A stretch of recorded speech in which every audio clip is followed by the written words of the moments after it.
They thought Christmas dinner was their stage to humiliate me. My father's voice dripped with scorn. Food stamps, Madison. Laughter cut through me, but I stayed silent, because I held a secret they couldn't imagine. My song had just hit #1 on Billboard, and soon their ridicule would turn to regret. But before that night, this was my life. Murphy's Diner, cold coffee, and a dream I could only chase in secret. But before that night, this was my life. The coffee was cold again. I could tell by the way Mrs. Patterson's face scrunched up before she even took a sip, her lipstick leaving a perfect pink crescent on the white ceramic rim. Sorry about that. Let me get you a fresh cup right away. She waved me off with the kind of dismissive gesture that said everything about how she saw me. Just another small-town waitress at Murphy's Diner in Fairfield County, Connecticut. Nothing special, nothing worth remembering. The lunch rush was brutal that Tuesday. Every table was filled with regulars who knew my name but not my story. I weaved between booths with practiced efficiency, balancing plates of meatloaf and mashed potatoes, forcing smiles that felt more like muscle memory than genuine emotion. Table 6 wanted extra ranch. Table 12 needed their burger cooked, well done, not medium. Table 3 complained about the temperature again. I handled it all with the kind of patience that comes from necessity, not choice. By 3 o'clock, the diner had emptied except for old Mr. Henderson nursing his third cup of coffee and reading yesterday's newspaper. I wiped down tables, restocked napkin dispensers, and tried not to think about the stack of unpaid bills waiting in my apartment. Mailbox. The drive home took 15 minutes through streets lined with colonial houses that belonged to families like mine. Well, like the family I used to belong to. Now I live in a one-bedroom apartment above the hardware store on Main Street, where the rent was cheap and the neighbors minded their own business. Dinner was instant ramen again. I told myself it was a choice, not a necessity, but the lie tasted as artificial as the sodium-packed broth. I sat at my kitchen table, which was really just a folding card table I'd picked up at a garage sale, and stared at my phone. 17 missed calls from my sister Ashley. I knew what she wanted, the same thing she always wanted when she called. To remind me how far I'd fallen from the Harper family standards. To offer unwanted advice about getting a real job. To compare my life to hers where everything looked perfect from the outside. I let the calls go to voicemail and opened my laptop instead. The screen illuminated my small living room, casting shadows across the second-hand furniture, and the one luxury I'd refused, to give up, my grandmother's baby grand piano, somehow crammed into the corner next to the window. The eviction notice from my old apartment had been a blessing in disguise. This place was smaller, cheaper, and nobody questioned why I kept musicians' hours. Nobody cared if I played piano at midnight or sang in the shower at dawn. My phone buzzed. A text from Ashley called me back. It's important. Everything was important to Ashley, her latest promotion, her husband Derek's success at the law firm, her perfect house in the perfect neighborhood with the perfect lawn that their perfect gardener maintained twice a week. I set the phone aside and walked to the piano. My fingers found the keys automatically, playing the melody that had been stuck in my head for weeks. It was haunting and beautiful, the kind of song that said everything I couldn't put into words about family and belonging and the space between who you are and who people expect you to be. This was my secret. This was the part of me that nobody in my family understood or appreciated. To them, music was a hobby, a phase, something you did in high school before you grew up and got serious about life. I remembered the day I told my father I wanted to study music composition in college. Bob Harper, successful insurance broker, pillar of the community, looked at me like I'd announced my intention to join the circus. Music is not a real job, Madison. You're throwing your life away. Those words still echoed in my empty apartment 4 years later. They echoed every time I served coffee to people who had given up on their dreams. They echoed every time Ashley called to remind me how much better her life was than mine. But they didn't know the whole story. They couldn't see what I was building in the quiet hours when the rest of the world was asleep. They had no idea that their disappointment of a daughter, their cautionary tale, was creating something that might just prove them all wrong. My phone rang again. Ashley, persistent as always. Madison, pick up. I know you're there. I answered on the 4th ring. What's up, Ash? Finally, look. I've been thinking about your situation, and I have an idea. My friend Jennifer works in human resources at the school district. They need administrative assistance. The pay is decent, you'd have benefits, and it's respectable work. Much better than whatever you're doing now. I'm working, Ashley. I have a job. Waiting tables isn't a career, Madison. You're almost 30. Don't you think it's time to grow up? There it was. The disappointment wrapped in concern. The judgment disguised as love. Ashley had perfected this tone over the years, the one that made me feel small and foolish for believing I could be anything other than what they expected. I'll think about it. Promise me you'll at least call Jennifer, for Mom's sake. She worries about you constantly. I promise. The lie came easily. I'd been practicing it for months, perfecting the art of telling my family what they wanted to hear, while quietly building a life they couldn't imagine. After I hung up, I sat back down at the piano. The melody came again stronger this time, with lyrics forming in my mind about family dinners where you feel like a stranger, about love that comes with conditions, about the courage it takes to keep believing in yourself when everyone else has stopped. I played until my neighbors started knocking on the walls, then switched to headphones and kept going. This was my real work. This was my real life. Everything else was just the costume I wore to keep the peace. Tomorrow I'd wake up and put on my Murphy's Diner uniform again. I'd smile at customers who saw right through me and take orders from people who thought they knew my story. But tonight, in the privacy of my small apartment with its thin walls and thinner bank account, I was exactly who I needed to be. The song was almost finished. I could feel it coming together, all the pieces finding their places like a puzzle solving itself. Soon, very soon, I'd be ready to share it with the world. Just not with my family, not yet. They weren't ready for who I really was, but someday maybe they will be. Thursday nights belong to Luna Reed. That's what I told myself as I locked the diner at 9:30 and drove across town to the industrial district where Jimmy Santos had converted his basement into something between a recording studio and a musical laboratory. The transformation from Madison Harper, small-town waitress, to Luna Reed, mysterious singer-songwriter, happened somewhere between the traffic light on Elm Street and the gravel driveway of Jimmy's converted warehouse. Jimmy was waiting for me with 2 cups of coffee and that crooked smile that had gotten me through college when everything else felt impossible. We'd met freshman year at UConn, 2 music majors who actually believed we could make it in an industry that crushed dreams for breakfast. "You're late, Luna." He was the only person who called me by my stage name in private. It was our little ritual, a way of stepping into the world we were creating together, separate from everything else. "Mrs. Patterson sent back her coffee 3 times today. I'm lucky to be here at all." Jimmy laughed and led me down the narrow stairs to his basement studio. The space was cramped but functional, with acoustic panels covering every inch of the walls and enough equipment to record a full album. He'd spent 5 years building this setup, working construction during the day and mixing tracks at night.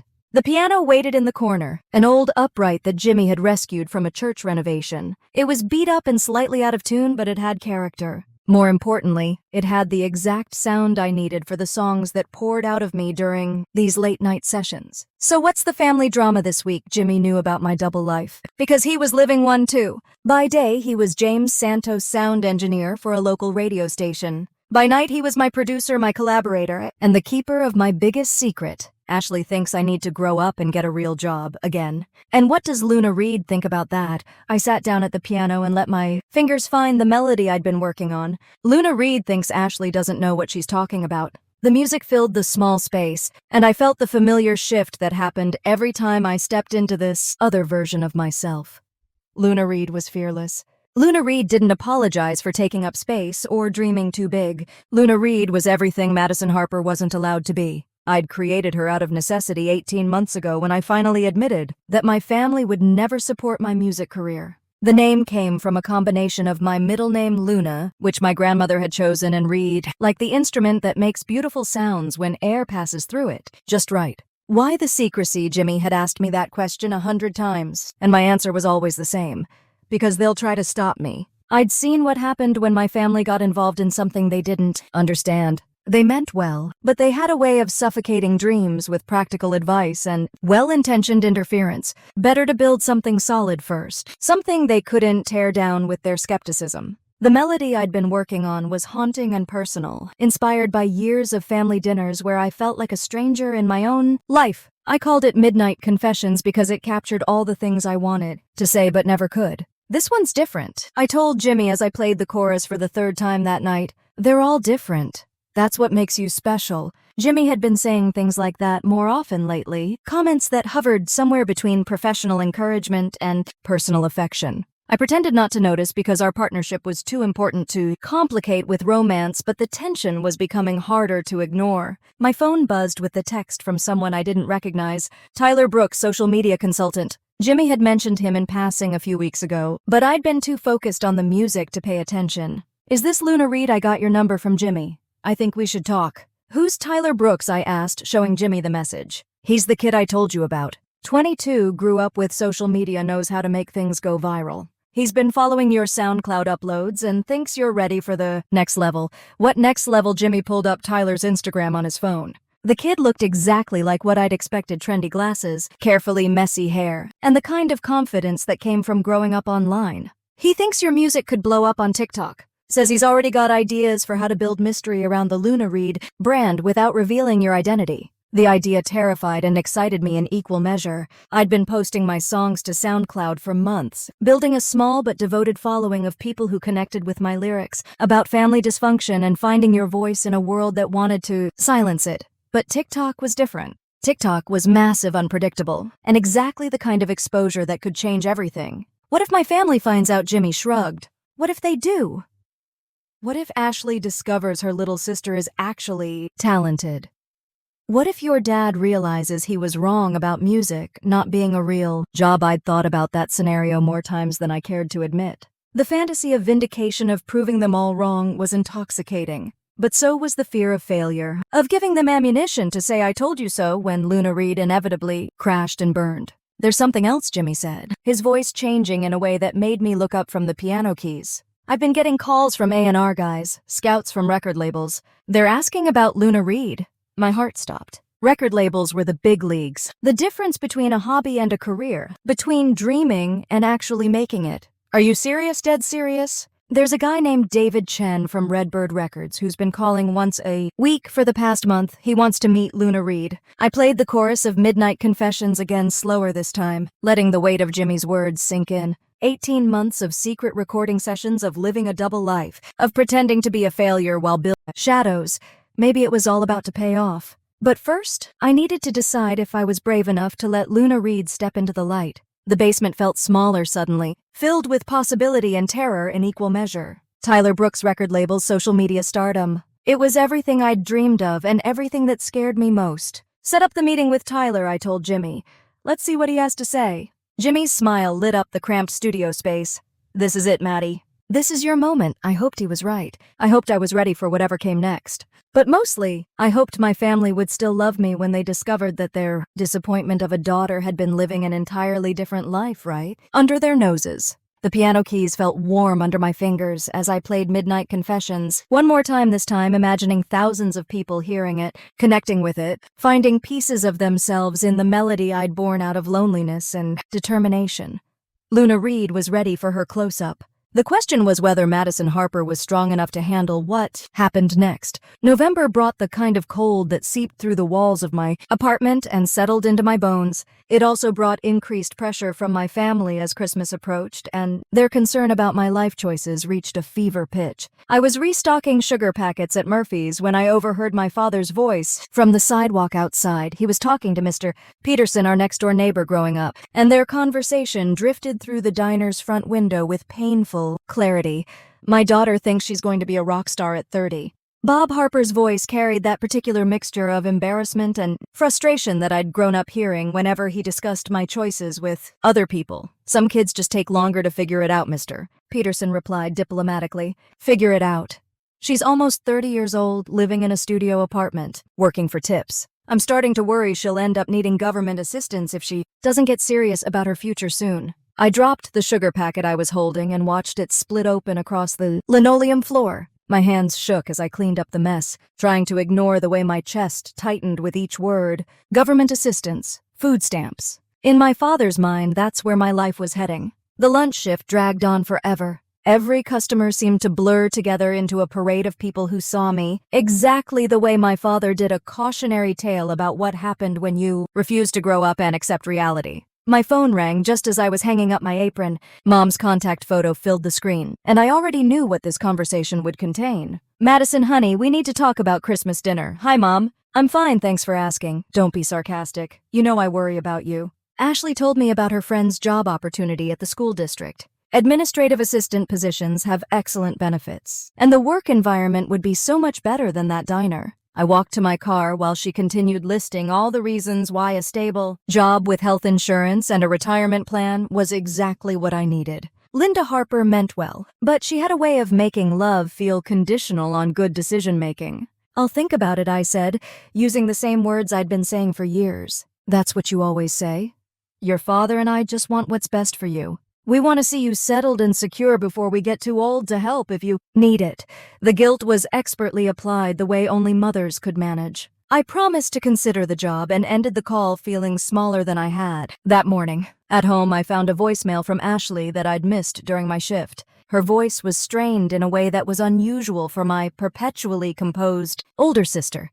"Madison, call me back when you get this. Derek's working late again, and I need to talk to someone. It's about Christmas plans, but also other things. Just call me." Okay, I'd noticed Derek's increasing absences from family gatherings over the past few months. Ashley always had an excuse ready: big case at the law firm, important client dinner, networking event. But there was something in her voice now that suggested the perfect Harper success story might have some cracks in its foundation. Instead of calling Ashley back immediately, I drove to Jimmy's studio. I needed Luna Reed's strength more than Madison Harper's people-pleasing tendencies. Tyler Brooks was waiting for us, looking exactly like his Instagram photos, but somehow younger in person. He had the kind of energy that filled a room, all rapid-fire ideas and infectious enthusiasm. "So Luna Reed is mysterious, talented, and already building a following," he said, pulling up my SoundCloud stats on his laptop. "Midnight Confessions has been steadily climbing for weeks. People are commenting, sharing, trying to figure out who you are. That's exactly the kind of organic buzz that can explode on TikTok."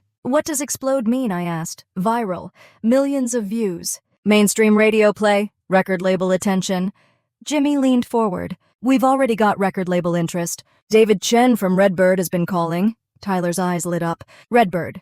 They're indie, but they have major distribution deals. If they're interested, you're further along than I thought." He showed us examples of songs that had gone viral on TikTok, explained algorithms and hashtag strategies, and something called duet culture. That made my head spin. But underneath all the technical details was a simple truth: Luna Reed was ready for a bigger stage. "The question is timing," Tyler said. "If we're going to make a push, it needs to be strategic. Maybe coordinate with whatever Redbird is planning." "Christmas is in 6 weeks," I said. "My family is already asking questions about my life. If something big happens with the music, they're going to find out." "Is that necessarily a bad thing?" Jimmy asked. Tyler looked confused. "Why don't they know about your music?" I explained the situation as briefly as possible conservative family, practical father, expectation that I'd outgrow my artistic phase and settle into something respectable. Tyler nodded like he'd heard the story 100 times before. "Family pressure is real," he said, "but so is artistic integrity. You can't live your whole life trying to meet other people's expectations." My phone buzzed with a text from Ashley. "Emergency. I need to talk tonight. Derek's situation is complicated. Even my sister's perfect life was developing complications. Maybe none of us had it as figured out as we pretended." I spent the drive home thinking about Tyler's question. Why was I so afraid of my family finding out about Luna Reed? Part of it was practical. They had a way of interfering in things they didn't understand, of offering unwanted advice that came from love but felt like judgment. But there was something deeper, too. Luna Reed represented the part of me that refused to settle, refused to accept that dreams were just things you gave up when you got older. If my family rejected Luna Reed, they'd be rejecting the most authentic version of who I was. Carol Winters was leaving my parents' house as I drove past on my way home. She'd been their housekeeper for 15 years, and she'd always been kind to me in a way that felt genuine rather than obligatory. She waved from her car, and I remembered suddenly how she used to defend my piano practice when I was little. "Your daughter has a gift," she'd told my mother once when Dad complained about the noise. "Don't let anyone convince her otherwise." Maybe Carol had seen something in me that my own family had missed. Or maybe she just understood what it felt like to have your dreams dismissed by people who were supposed to support them. Back in my apartment, I sat at the piano and played Midnight Confessions while imagining my father's reaction if he knew that his disappointment of a daughter was creating something beautiful. Would he be proud, surprised, or would he find new reasons to worry about my choices? Tyler was right about timing. If Luna Reed was going to step into the spotlight, it needed to happen soon. The song was ready. The audience was growing. The only question was whether I was brave enough to let my two worlds collide. Outside my window, November was giving way to December, and Christmas dinner was approaching whether I was ready or not. Soon, very soon, I'd have to decide if Madison Harper was strong enough to survive the birth of Luna Reed. The first sign that everything was about to change came on a Tuesday morning when Tyler burst into Murphy's diner with his laptop under his arm and an expression I'd never seen before. "Luna, we need to talk. Now." He'd never used my stage name in public before, and the urgency in his voice made my hands shake as I poured coffee for table 6. I told my manager I was taking my break and followed Tyler to the corner booth, where truckers usually sat during the overnight shift. "Your song went viral on TikTok. Like really viral. Look at this." Tyler opened his laptop and showed me numbers that didn't make sense at first. Views in the hundreds of thousands. Comments streaming faster than I could read them. Duets and reaction videos using my melody, with people singing along to words I'd written in my tiny apartment about feeling invisible in my own family. How did this happen? Strategic hashtag placement, perfect timing, and honestly just luck. Sometimes the algorithm picks up something and runs with it. People are connecting with your lyrics, especially the bridge about family dinners where you feel like a stranger. I watched teenagers and college students and people my age singing my words back to me through their phone screens. They understood something about midnight confessions that my own family had never bothered to explore. They saw themselves in my story. My phone buzzed with a call from Jimmy, and Tyler gestured for me to answer it. "Maddie, are you seeing this SoundCloud plays are through the roof? David Chen called me 3 times this morning. He wants to meet with Luna Reed this week." "This week, but Christmas is in 3 weeks. My family dinner is—" Jimmy cut me off. "Maddie, this is what we've been working toward. This is the moment. You can't let family drama hold you back now." I ended the call and stared at Tyler's laptop screen, watching my streaming numbers climb in real time. Everything I'd built in secret was suddenly exploding into the open, and I felt completely unprepared for the exposure. The lunch shift was torture. Every customer seemed to be talking about the mysterious Luna Reed and her hit song. 2 teenagers at table 3 were filming a TikTok duet, and I had to excuse myself to the kitchen when they started singing the chorus. "That voice sounds so familiar," one of them said as I refilled their water glasses. "I swear I've heard it somewhere before." My manager, Pete, was playing Midnight Confessions through the diner's sound system, completely unaware that he was broadcasting his waitress's secret life to anyone who cared to listen. "Great song," Pete said when I brought him the afternoon receipts. "This Luna Reed chick really knows how to write about family stuff. Reminds me of my own daughter's situation." I nodded and tried to look interested while internally screaming. That afternoon, I drove to Jimmy's studio with Tyler following in his car. The meeting with David Chen was scheduled for Thursday in Manhattan, which meant I had 48 hours to prepare for the biggest moment of my musical career. Jimmy was pacing when we arrived, energy radiating off him in waves that felt both exciting and terrifying. $5 million, he said before I'd even taken my coat off. That's what David is prepared to offer. Album deal tour support, marketing budget, the works.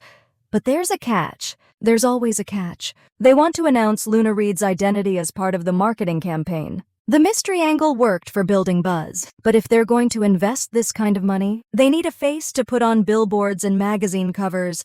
My heart sank. The whole point of Luna Reed was that she existed separately from Madison Harper and the Harper family expectations. If my identity went public, there would be no hiding anymore. Tyler leaned forward in his chair.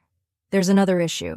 Your sister called me. What Ashley Harper contacted me through Instagram. She thinks she recognizes your voice from the viral videos. She's asking questions." The walls of Jimmy's studio suddenly felt like they were closing in. Ashley had always been perceptive, especially when it came to family secrets. If she was already suspicious, it was only a matter of time before she put the pieces together. "How much does she know?" She asked if I knew anyone named Madison Harper who was involved in music. I didn't respond, but she's persistent. She also mentioned something about Derek having money problems. That explained the stressed voicemails Ashley had been leaving. Her perfect marriage was developing cracks, and now she was looking for distractions or maybe hoping to cash in on her sister's sudden success. "I need to call her back," I said. "No," Jimmy said firmly. "Not until after the meeting with David Chen. Once you sign with Redbird, you'll have legal protection and industry backing. Right now, you're just Luna Reed posting songs online. If your family gets involved before you have that support system, they could complicate everything." Tyler nodded in agreement. Family dynamics are complicated, especially when money gets involved. Better to control the narrative yourself than let someone else do it for you. I thought about Derek's gambling problems and Ashley's increasing desperation to maintain their perfect image. I thought about my father's harsh words about government assistance and my mother's well-meaning pressure to find a stable job. None of them would understand how I'd built Luna Reed from nothing, how 18 months of secret work had led to this moment. But there was another consideration, Carol Winters. That evening, I drove past my parents' house and saw her car in the driveway. On impulse, I parked and knocked on the kitchen door. "Madison, honey, what a surprise." Carol opened the door with genuine warmth, the way she'd greeted me since I was a child. "Is my family home? Your father's at his Tuesday night bowling league, and your mother's at her book club. Come in, sit down. You look like you need to talk." Carol had always been more than just a housekeeper. She'd been a confidant during my teenage years, someone who listened without judgment and offered advice without agenda. "I remember when you were 7 years old," she said, putting a cup of tea in front of me. "You performed at the school talent show, and your father missed it because he had a client meeting. You came home so disappointed, and I found you crying at the piano." I remembered that night. Carol had sat with me while I played every song I knew, telling me that my music was special, and that someday people would recognize my talent. "You told me not to let anyone convince me otherwise," I said, and I meant it. "Your gift is real, Madison. Whatever you're doing with your music now, don't let fear hold you back." I almost told her everything then. About Luna Reed, about the viral success, about the record deal waiting in Manhattan. But something held me back. Maybe it was the knowledge that once I said the words out loud, there would be no taking them back. Instead, I hugged Carol goodbye and drove home to my apartment, where I sat at the piano and played Midnight Confessions one more time. In 48 hours, I'd be sitting across from David Chen, making decisions that would change my life forever. The question was whether I was ready to let Luna Reed's success destroy Madison Harper's carefully constructed world of family expectations and small-town anonymity. My phone buzzed with another text from Ashley. "We need to talk about your music situation. I know more than you think." Time was running out faster than I'd expected. Christmas Eve at the Harper house always felt like stepping into a Norman Rockwell painting that someone had edited to remove all the warmth. The colonial stood perfectly decorated with white lights and evergreen wreaths, every detail curated to project success and tradition to the neighbors driving past. I parked my 10-year-old Honda behind Derek's BMW and Ashley's Range Rover, immediately feeling underdressed despite having chosen my nicest sweater. The gifts in my passenger seat looked modest, wrapped in brown paper bags from Murphy's Diner, but they represented hours of overtime shifts and careful budgeting. "Aunt Maddie." Emma burst through the front door before I'd even reached the porch steps. At 6 years old, she was pure joy in a red velvet dress, her blonde curls bouncing as she launched herself into my arms. "I brought you something special for Christmas," she whispered conspiratorially, her little hand warm against my cheek. "Did you now? What is it? It's a surprise. But Mommy says I can't give it to you until tomorrow." Emma was the only member of my family who looked at me without calculation or concern. She didn't care about my career choices or my financial situation. She just loved me unconditionally the way family love was supposed to work. Inside, the house smelled like cinnamon and pine needles. Ashley emerged from the kitchen wearing a designer dress that probably cost more than I made in a month, her smile tight with the kind of stress I'd been hearing in her voice lately. "Madison, there you are." "Derek's running late from the office, but he should be here soon." "On Christmas Eve, big case," she said quickly, but something flickered across her face that suggested the explanation wasn't entirely truthful. My mother appeared from the dining room, arms open for a hug that felt both genuine and evaluating. Linda Harper had perfected the art of expressing love while simultaneously cataloging everything that was wrong with your life.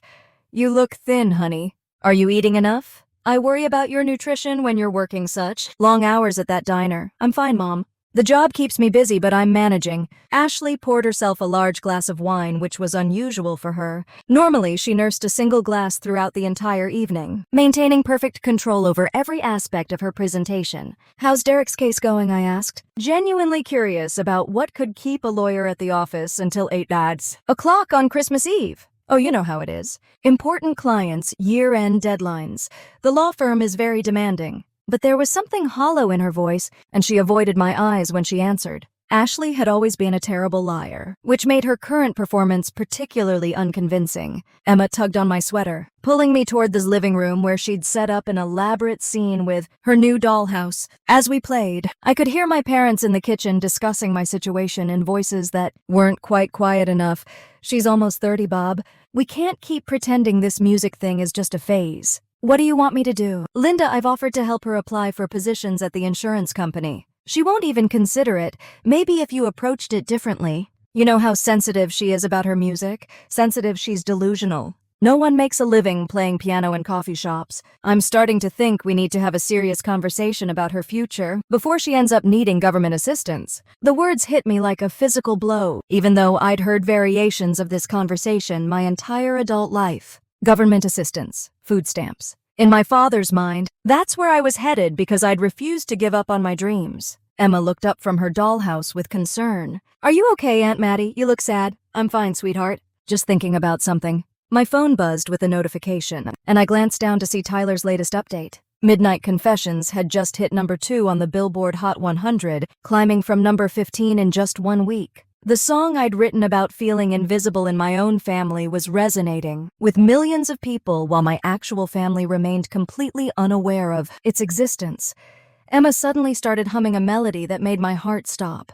It was unmistakably the chorus of Midnight Confessions, note-perfect in her sweet 6-year-old voice. Where did you learn that song, Emma? I heard it on Mommy's radio in the car. It's my favorite. The lady sings so pretty, and she sounds just like you when you sing to me. Ashley appeared in the doorway with her wine glass, her face pale. She'd clearly heard Emma's performance, and the recognition in her eyes was unmistakable. Emma, why don't you go help Grandma in the kitchen, she said, her voice carefully controlled.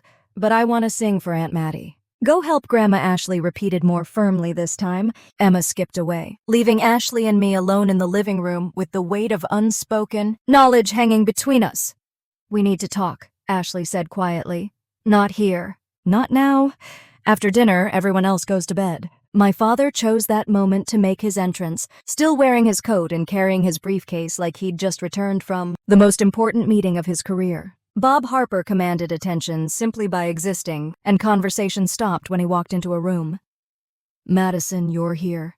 Good. We need to discuss your employment situation after the holidays. It's Christmas Eve, Dad. Can we please just enjoy the evening? That's exactly the kind of attitude I'm talking about. Successful people don't take holidays from planning their futures. Derek finally arrived as we were sitting down to dinner, looking harried and apologetic in a way that didn't match Ashley's explanation about important client meetings. He kissed Emma's forehead and took his seat without meeting anyone's eyes. Directly. Sorry I'm late. Traffic was brutal. On Christmas Eve, Ashley asked, her voice sharp with suspicion. Derek poured himself a generous glass of wine and changed the subject to something safe about Emma's school play. But I noticed how his hands shook slightly, and how he kept checking his phone throughout dinner. My own phone was buzzing constantly with notifications about Midnight, confessions climbing the charts, messages from Jimmy about the David Chen meeting scheduled for tomorrow, and updates from Tyler about media outlets requesting interviews with the mysterious Luna Reed. The irony was overwhelming.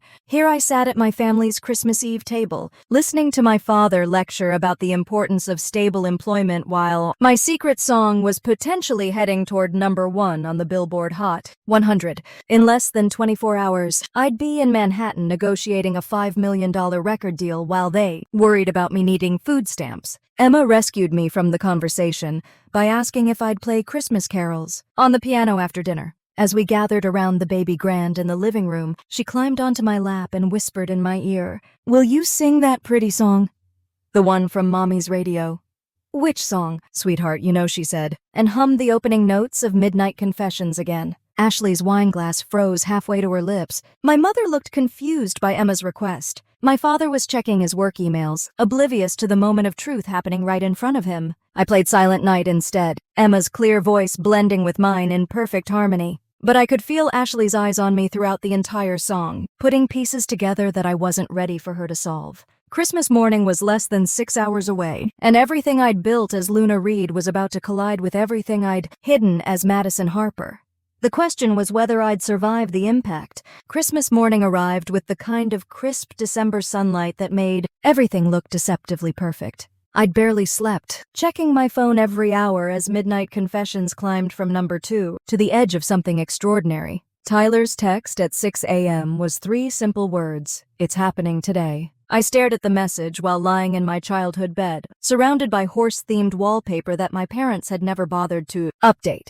Today was supposed to be about family tradition and Christmas breakfast and opening presents around the tree. Instead, it was shaping up to be the day my two worlds finally collided. Downstairs, the house smelled like Mom's famous cinnamon rolls and coffee strong enough to wake the dead. Emma was already out of the piano in her Christmas pajamas, picking out the melody to Jingle Bells with one finger. "Good morning, sleepyhead," Mom called from the kitchen. "Your father's in his office making some calls, but he'll be down for breakfast soon." On Christmas morning, you know your father. He never stops working. Ashley emerged from the guest room looking like she hadn't slept either. Her usually perfect hair was pulled back in a messy ponytail, and she was wearing sweatpants, which was practically unheard of for her in public settings. "Where's Derek?" I asked. "Still sleeping. He got in very late last night." From the office on Christmas Eve, Ashley's jaw tightened. "Let's not do this today, Madison, please."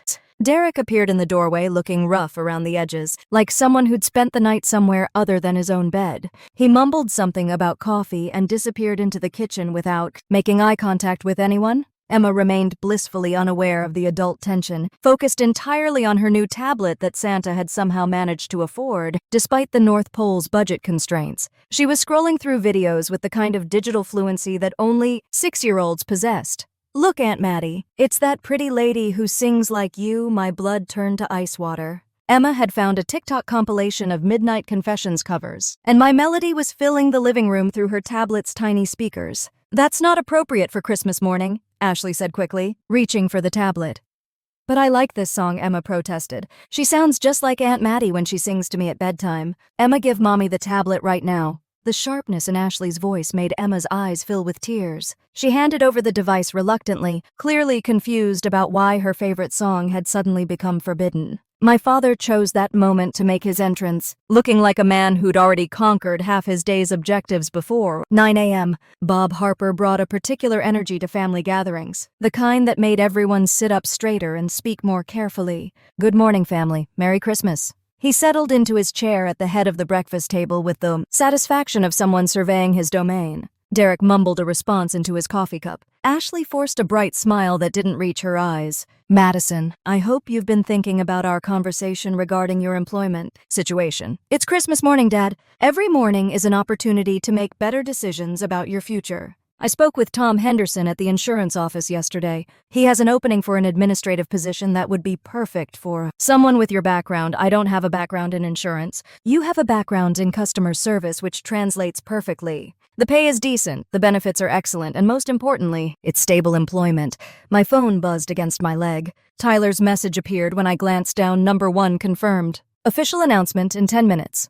Number 1. Midnight Confessions had reached the top of the Billboard Hot 100 on Christmas morning, and I was sitting at my family's breakfast table listening to my father worry about my need for stable employment. Derek was checking his own phone obsessively, his leg bouncing under the table with nervous energy. Ashley kept shooting him worried glances while trying to maintain normal conversation. "I just don't understand why you won't consider other options," Dad continued. "At your age, with your limited savings, you're one emergency away from needing government assistance. Food stamps welfare, the whole system that's designed for people who can't support themselves." The words hit like a slap across the face. Food stamps, said with the kind of disgust that made it clear exactly what my father thought about people who needed help feeding themselves. "Bob," Ashley said quietly, "it's Christmas. I'm just saying what everyone's thinking. Madison is almost 30 years old, living paycheck to paycheck, with no retirement savings and no health insurance. At what point do we acknowledge that this music hobby isn't working out?" "It's not a hobby," I said, my voice barely above a whisper. "What did you say?" I said, "It's not a hobby." My father's expression shifted into the kind of cold disappointment I'd been seeing my entire life whenever I dared to contradict his assessment of my choices. "Madison, you work at a diner. You live in a studio apartment above a hardware store. You drive a car that's older than some college students. If music isn't a hobby, then what is it? Because from where I'm sitting, it looks like an expensive delusion that's preventing you from building a real life." Ashley was staring at me with an expression I couldn't quite read. Recognition mixed with something that might have been fear or excitement or both. Jimmy's name appeared on my phone screen with an incoming call. Then Tyler, then a number I didn't recognize but suspected might be David Chen, still using food stamps. "Madison." The question hung in the air like smoke from a house fire. My father's voice carried 30 years of disappointment and frustration and genuine concern wrapped in the kind of cruel precision that only family members could achieve. Emma looked up from her coloring book with confusion. "What are food stamps?" "Grandpa, never mind, sweetheart. Finish your breakfast." But I could see the calculation in my father's eyes, the way he was already imagining worst-case scenarios where his youngest daughter became a cautionary tale about following your dreams instead of accepting reality. My phone was buzzing constantly now, notifications flooding in faster than I could process them. The outside world was celebrating Luna Reed's triumph while Madison Harper sat at her family's Christmas table being lectured about the importance of accepting defeat gracefully. The television in the living room was tuned to the morning news, background noise that nobody was really paying attention to until the entertainment segment began. And in music news this Christmas morning, a mysterious artist known only as Luna Reed has achieved something remarkable. My heart stopped beating entirely. The moment I'd been dreading and anticipating for 18 months was about to arrive, whether I was ready for it or not. My phone was vibrating so violently against my leg that I thought it might fall onto the floor. David Chen's name flashed across the screen, followed immediately by Jimmy, then Tyler, then numbers I didn't recognize but suspected were media outlets wanting to talk to Luna Reed about her Christmas morning triumph. I excused myself from the table and stepped into the hallway, my hands shaking as I answered Tyler's call. Luna, it's official. #1 on the Billboard Hot 100. Every major news outlet is running the story. CNN, Rolling Stone, Entertainment Weekly. They all want interviews. I closed my eyes and leaned against the wall, trying to process what he was telling me. 18 months of secret work, of living a double life, of pretending to be a failure while building something extraordinary in the shadows, and now it was all about to come crashing into the open. What about my family? That's up to you. But the story is breaking everywhere. If they have any connection to social media or entertainment news, they're gonna see it. I ended the call and returned to the breakfast table, where my father was still lecturing Derek about something related to career, advancement, and making smart financial choices. The irony was so thick I could barely breathe. The television in the living room was providing background noise that nobody was really paying attention to until the entertainment correspondent's voice cut through our family drama. And breaking news this Christmas morning from the music world. The mysterious artist known only as Luna Reed has officially reached #1 on the Billboard Hot 100 with her haunting ballad Midnight Confessions. Conversation at the breakfast table stopped completely. Emma looked up from her coloring book with excitement. That's my favorite song, The Pretty Lady Who Sounds Like Aunt Mattie. Ashley's face had gone completely white. She was staring at the television like she was seeing a ghost, and in a way, she was. The correspondent continued with professional enthusiasm. Luna Reed's identity remains one of the music industry's best-kept secrets, but sources confirm that major record labels are engaged in a bidding war, worth millions of dollars for the rights to her upcoming album. Millions.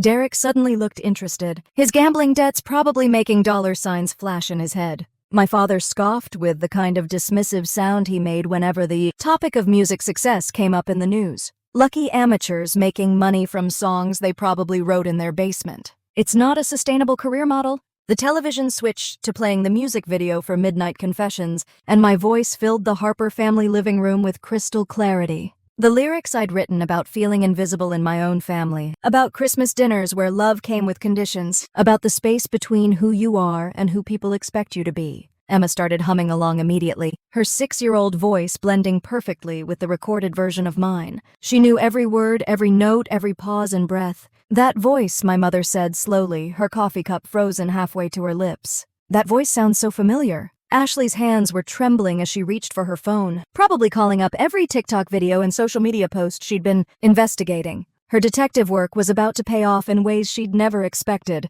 The music video showed shadowy figures and artistic lighting, carefully designed to maintain Luna Reed's mysterious identity while showcasing the emotional weight of the song. But to anyone who knew my voice, who'd heard me sing lullabies or Christmas carols, the connection was unmistakable. Madison, my father said, his tone shifting from dismissive to curious. You've always had a good voice. Doesn't this woman sound like you?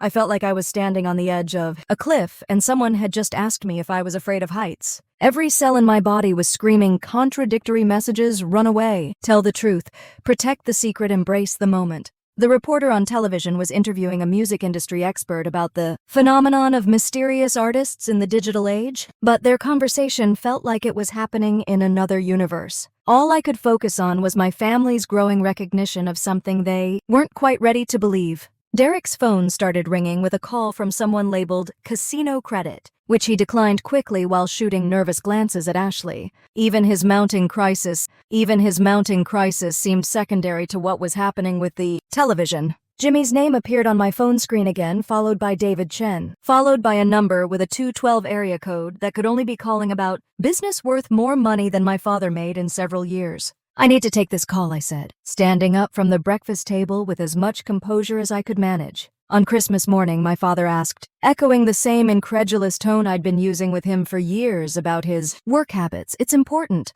I stepped outside onto the front porch, where December air cut through my sweater and made my breath visible in small clouds. David Chen's voice was professional excitement wrapped in barely contained urgency. Luna, congratulations. Number 1 on Christmas Day is unprecedented for an independent artist. We need to move fast on this momentum. Every label in the city is trying to figure out how to contact you. What does that mean exactly? It means you're about to become very famous and very wealthy, assuming you're ready to step into the spotlight. The $5 million we discussed yesterday is now the opening bid. Other labels are already preparing counteroffers. $5 million.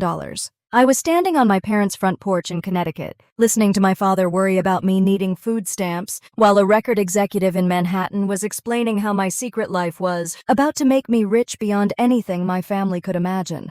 Through the window, I could see Ashley holding her phone up to the television, using an app to identify the song that was still playing. Her face was a mixture of shock and something that might have been pride or jealousy or both. Emma was dancing in her Christmas pajamas, singing along to words I'd written about the very family who surrounded her. The cosmic irony was almost too much to bear. How long do I have to decide, I asked David. Hours, not days. The media attention is building exponentially. By tomorrow, everyone will want to know who Luna.It really is. You can control that narrative, or you can let someone else control it for you. I ended the call and stood on the porch for another moment, watching my family through the window as they processed what they were hearing and seeing. Ashley was showing her phone to my mother, probably displaying search results and social media posts and all the evidence she'd been gathering about my secret identity. The moment of truth was arriving, whether I was ready for it or not. In a few minutes, I'd walk back into that house and either continue the lie that had protected me for 18 months or reveal the truth that would change everything forever. My phone buzzed with one final text from Tyler.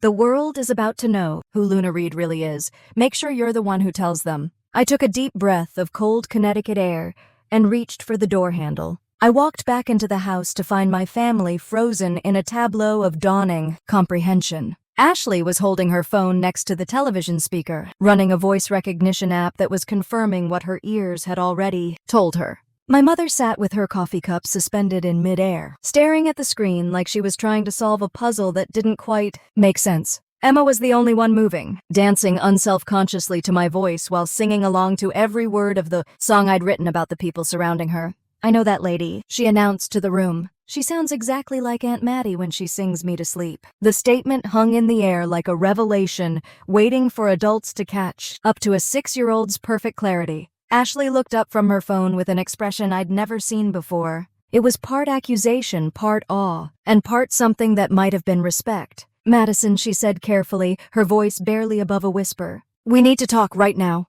I walked to the television and turned the volume up instead of responding. My voice filled the living room with crystalline clarity, singing the words I'd written during those long nights when I felt invisible in my own family. The Bridge of Midnight Confessions played, the part about Christmas dinners where love comes with conditions, about the space between who you are and who people expect you to be. Every word was autobiographical, every note a confession I'd never been brave enough to make in person. My father's face was transitioning through stages of confusion, recognition, and disbelief like a time-lapse photograph of someone discovering they'd been living next to a celebrity without knowing it.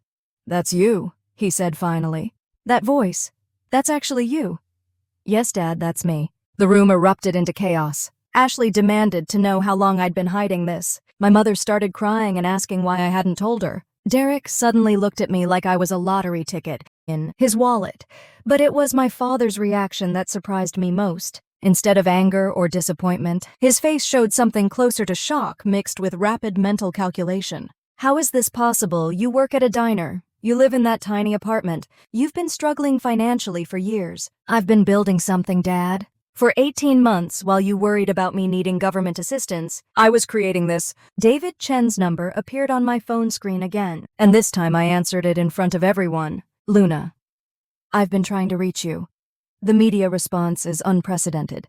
We need to finalize this deal immediately before the feeding frenzy gets out of control. I put the call on speaker, watching my family's faces as David's voice filled the room. The $5 million advance is ready for signature, but based on the Christmas Day chart performance, we're prepared to increase that to $7 million if you can commit today. $7 million?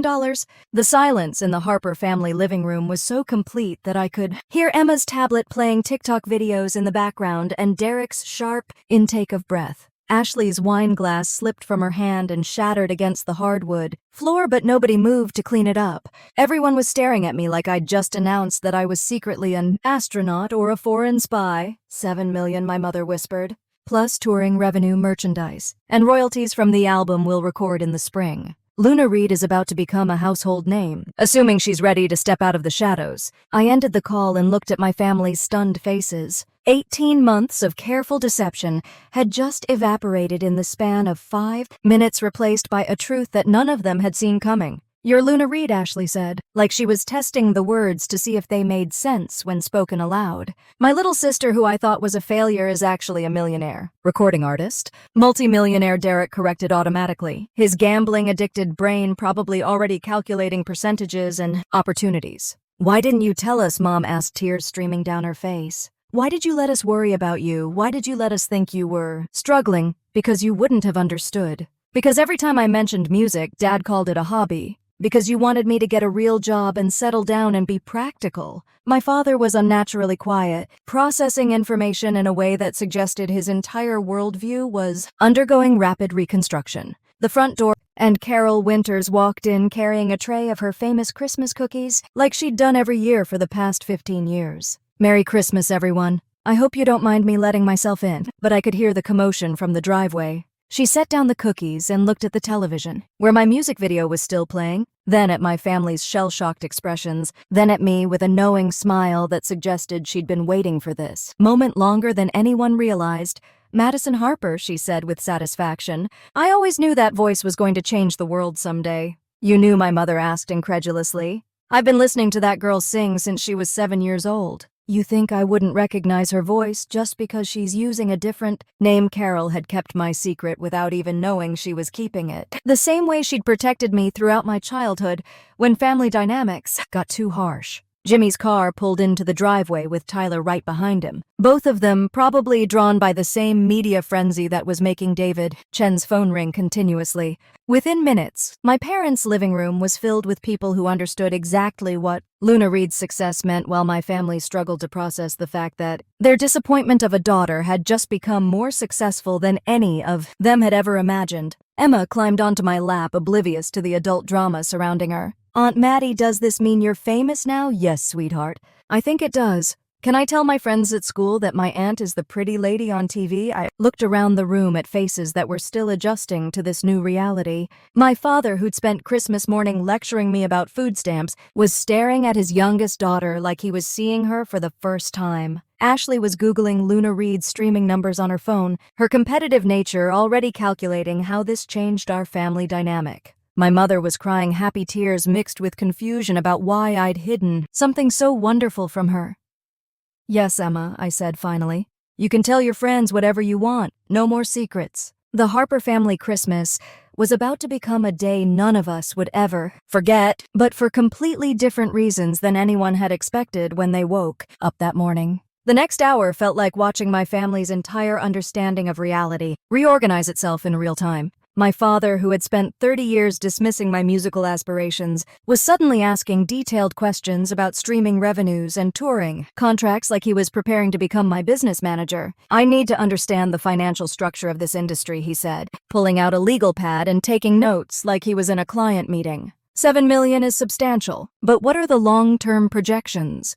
What about taxes, investment, opportunities? "Dad, I haven't even signed the contract yet." "But you're going to write," Ashley interjected, her voice carrying an edge I recognized from childhood whenever she felt like she was being left out of something important. "You can't turn down $7 million. I can do whatever I want, Ashley." "That's the point." The sharpness in my voice surprised everyone, including myself. 18 months of living a double life had taught me to stand up for my choices in ways that Madison Harper, people-pleasing youngest daughter, had never managed. Derek chose that moment to clear his throat and reveal the elephant that had been sitting in our family room all morning. Actually, since we're sharing family secrets, I should probably mention that I've been having some financial difficulties. What kind of difficulties? Ashley asked, though her tone suggested she already suspected the answer. Gambling debts. Significant ones. I've been trying to handle it on my own, but the situation has become complicated. How complicated? My father's business instincts kicked in immediately. $47,000, with interest accumulating daily. Ashley's face went through the same color changes I'd seen when she realized I was Luna Reed, except this time the revelation was moving in the opposite direction. Her perfect marriage, her stable life, her position as the successful Harper daughter was crumbling in front of the same audience that was watching my triumph. 47,000, she whispered. Derek, how could you not tell me I was handling it? I thought I could get ahead of it before you found out. By gambling more money, Derek didn't answer, which was answer enough. Emma, still sitting on my lap, looked up with the kind of innocent confusion that only children could express when adults started discussing numbers that didn't make sense to 6-year-old. Logic. Is Uncle Derek in trouble? No, sweetheart, I said, though technically he was in more trouble than my family had fully processed. Yet, Uncle Derek just needs to make some better choices about money. Carol, who had been quietly arranging her Christmas cookies while listening to our family drama unfold, spoke up with the kind of wisdom that came from observing the Harper family dynamics for 15 years. Money reveals character, she said simply. It doesn't change who people are, it just shows who they've always been. Jimmy and Tyler were handling the practical aspects of my sudden fame with professional efficiency, fielding phone calls from reporters, and coordinating with David Chen's team about contract details. But I could see Jimmy watching me with an expression that mixed pride with something more personal. After the contracts are signed and the tour is planned, what happens to us? He asked when Tyler stepped outside to take another media call. What do you mean? I've been in love with you for 2 years, Maddie. And now you're about to become one of the biggest stars in the music industry. Where does that leave people like me? The confession hung between us like a bridge I wasn't sure I was ready to cross. Jimmy had been my partner in building Luna Reed, but Madison Harper had always kept him at arm's length to protect our professional relationship. You're not people like you, Jimmy. You're the person who believed in Luna Reed before anyone else did. You're the reason any of this is possible, but that's not really an answer, is it? My mother interrupted our moment by asking the question that had been building in her eyes since the revelation began. Madison, why didn't you trust us with this? Why did you think you had to hide something so wonderful? Because it wasn't wonderful when I started Mom. It was just me in my apartment writing songs about feeling invisible in my own family. It was me working double shifts at the diner to pay for studio time. It was me believing in something that none of you thought was real. We would have supported you.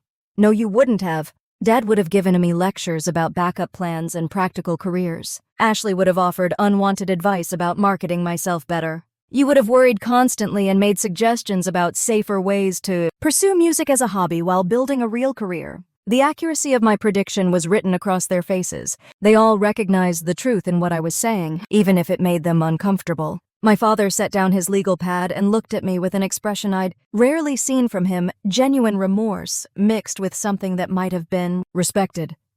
You're right, he said quietly. I would have tried to talk you out of it. I would have been wrong, but I would have tried. Ashley was still processing Derek's confession alongside my revelation, her perfect worldview cracking in multiple directions simultaneously. So while I was lecturing you about getting your life together, you were secretly more successful than any of us. And while I was bragging about Derek's law firm career, he was gambling away our future. Life has a funny way of humbling our assumptions, Carol observed, refilling coffee cups like she was hosting her own family gathering instead of managing the fallout from ours. Tyler returned from his phone calls with updates that made my head spin. Entertainment Tonight wanted an exclusive interview. Rolling Stone was preparing a cover story. 3 different talk shows had made booking offers for next week. This is moving faster than anyone anticipated, Tyler said. Luna Reed was already mysterious and successful, but Luna Reed with a Christmas Day #1 hit and a $7 million record deal is a phenomenon. Emma tugged on my sweater, bringing me back to the only perspective that really mattered. Aunt Maddie, are you still going to sing me lullabies even though you're famous? Now, always, sweetheart, that's never going to change. But everything else was changing rapidly and irreversibly. The Harper family dynamics that had defined my entire life were being rewritten in real time. with success and money and long-held secrets forcing everyone to reconsider their assumptions about each other. The question was whether we'd all survive the transition from who we thought we were to who we actually turned out to be. Outside, I could see cars with press credentials parking along our quiet Connecticut street. Luna Reed's Christmas Day revelation was about to become a media circus, whether my family was ready for it or not.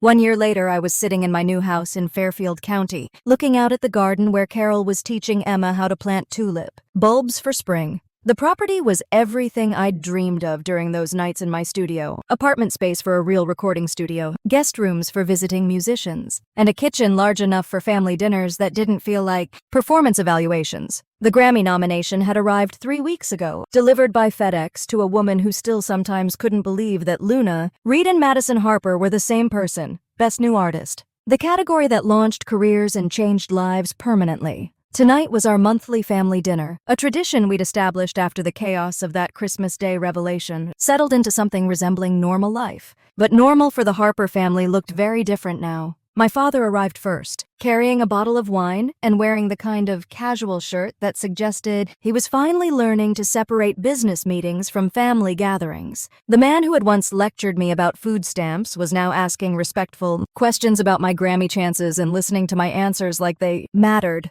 "How are you feeling about the ceremony next month?" he asked, settling into the chair that had become his usual spot at my dining room table. Nervous, excited, terrified, all the normal things. "You should be proud, Madison. What you've accomplished in 2 years is remarkable." The word choice was careful, deliberate. Bob Harper was learning to express admiration without trying to manage or improve my success. It was a skill he'd been practicing since Christmas morning when his assumptions about his youngest daughter were permanently dismantled. Mom arrived next with homemade brownies and the kind of maternal energy that had been redirected from worry into genuine pride. Linda Harper had become my biggest fan on social media, sharing every article and interview with the enthusiasm of someone making up for lost time. "I printed out the Rolling Stone article to show the ladies at book club," she said, pulling a carefully folded magazine page from her purse. "I hope you don't mind." "I don't mind, Mom. Share whatever you want." She'd attended my first major concert 3 months ago, crying openly in the front row while I performed Midnight Confessions for an audience of 15,000 people.